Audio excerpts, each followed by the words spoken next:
سلام دوستان، امروز میخواهم شما را به گوشه ای از زندگی روستاییم دعوت کنم. همراه شهریار پسرم، شوهرم و پدر شوهرم روزی پر از ثروت و آرامش را در باغ تجربه میکنیم.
میخواهم شما را ببریم به میان تاک‌های انگور سیاه.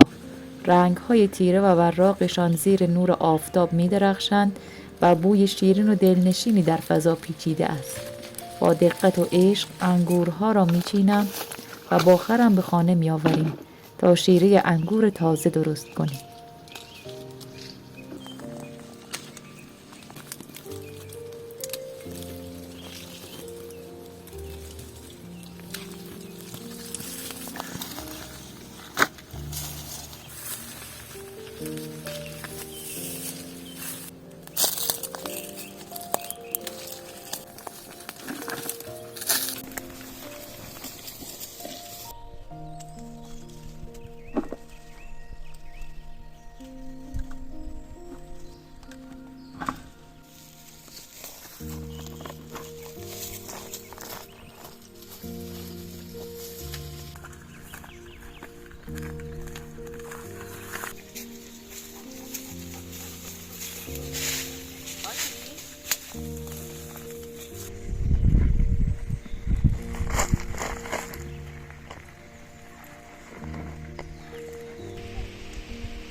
محمد منصور یه انگور بخور.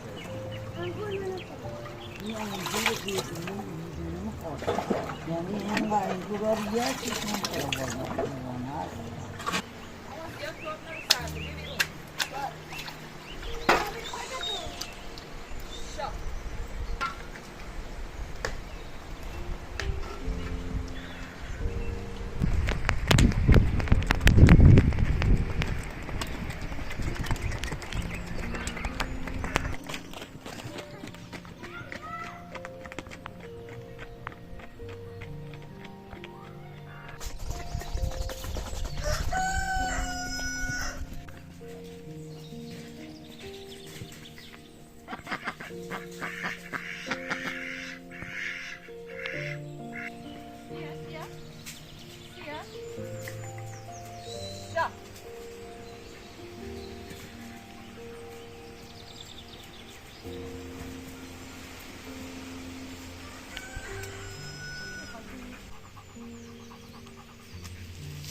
سلام خاله، خوبی؟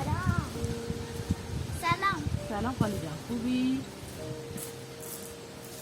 انگور بخور مهیا خانم. چه خبر؟ هیچی، سلامتی اومدم با شهریار. خوبه، با شهریار باید بازی. بریم بازی.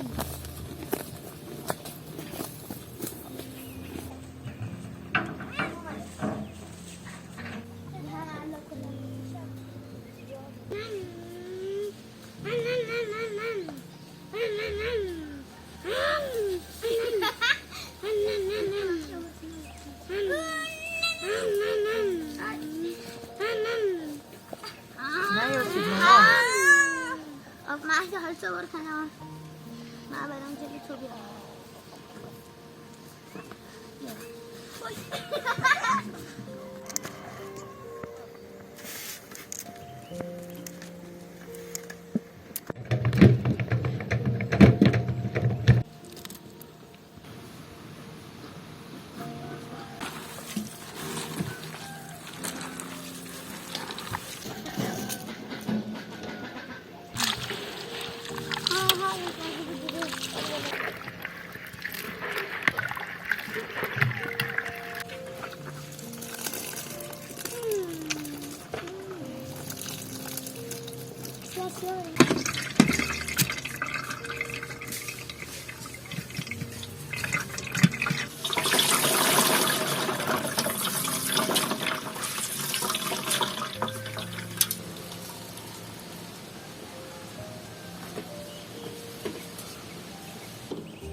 یک نکته جالب، من کمی خاک مخصوص به شیره اضافه می کنم.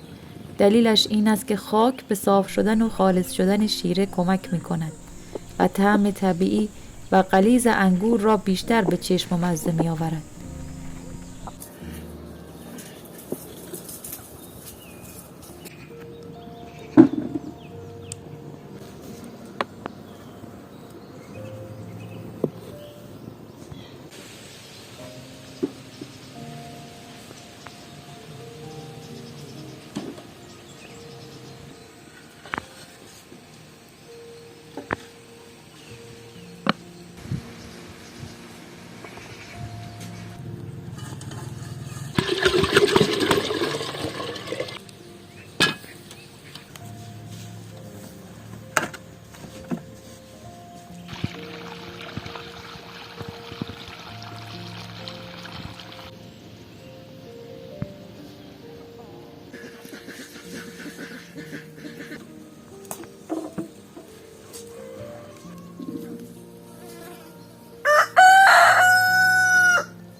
بله این چای بخور، خستگی درک و بعد دوباره برو. بیا.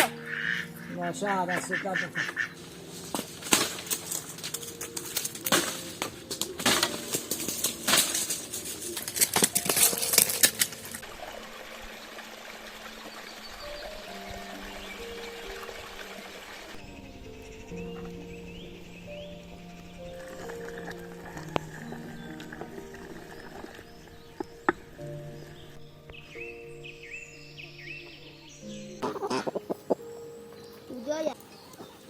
بعد از آماده شدن شیره میخواهم یک حلوای خوشمزه بدون شکر درست کنم.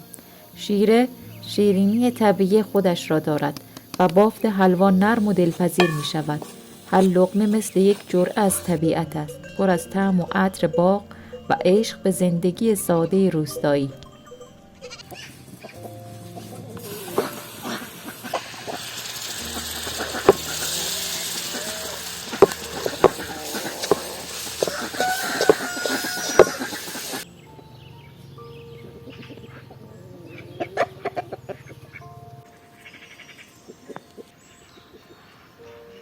شهریار، مامان یه استکان بهم بده.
خدا قوت. خدا نگهدار شما. خدا نگهدار. خوبی؟ خسته نباشی. سلامت باشی. چهار. خدا رو شکر امروز یه حلوا درست کردم برات با شیره انگور. در این روزهای آرام و ساده کنار خانواده بودن و هر قدم زندگی در هماهنگی با طبیعت حس جادویی و شادابی به دل می‌بخشد. سپاس از خداوند مهربان که این نعمت‌ها و لحظات زیبا را در زندگی ما قرار داده است. سپاس از شما دوستان عزیز که با همراهی و محبتتان دل ما را پر از شادی و نور می‌کنید. امیدوارم این ویدیو کمی از آرامش و شیرینی زندگی روستایی را به قلب شما بیاورد. با عشق و سپاس از همه شما هر روزمان پر از نور و زیبایی باشد. بفرمایید.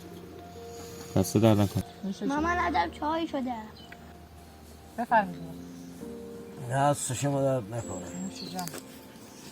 بسم الله الرحمن الرحیم.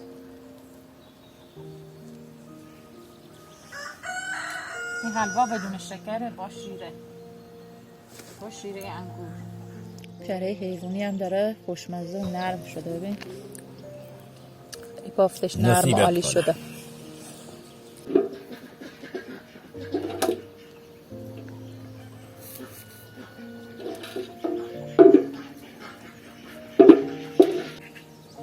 خدای شکر.